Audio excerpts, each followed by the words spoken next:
në moment shumë deciziv të kurorëzimit me sukses të gjitha përpjekjeve që Banka e Shqipërisë ka bërë për të arritur këtë stad të zhvillimit të sistemit pagesave, duke pajisur në fillim këtë sistem me një ligj europian, një transpozim të direktivës europiane PSD2 në vitin 2017, dhe më pas fillimi i përpjekjeve për ta materializuar këtë ligj në një sistem të vërtet pagesash që mund të kryente në kohë reale. Që nga nëndori i vitit të kaluar, Shqipëria është bërë antare SEPA-s. SEPA është një organizat që quhet Zona Unike e Europiane e Pagesave, një sistem institucional i cili rregullon, kontrollon dhe vëzhgon të gjitha sistemet institucionalisht, të gjitha sistemet e pagesave. Kështu që përpara datës 20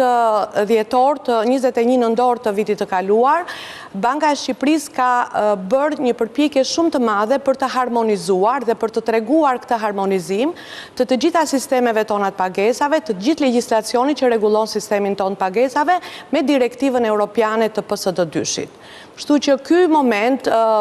nëndori i vitit të kaluar ishte një moment shumë i rëndësishëm për të gjithë procesin, sepse juridikisht neve jemi antar të zonës SEPA. Ajo që ne po bëjmë si hap të dytë është operacionalizimi i të gjitha aktiviteteve tona të pagesave në kohë reale dhe të shfrytëzojnë të gjithë bizneset që kryen veprimtari pagesash, bankat, shoqatat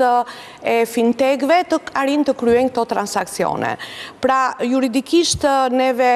jemi në këtë zonë, por duhet përpjekja e gjithanshme e të gjithë institucioneve për të shfrytëzuar të gjitha mundësit për të kryer transaksione të shpejta, të sigurta dhe me vlerë të ullët, pra me kosto të ullët, si që lejon sistemi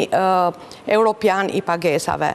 Pra, kjo është hapi i parë në një farë mënyre që Shqipëria po bën drejt integrimit të tregjeve europiane, duke u integruar në tregun europian të pagesave.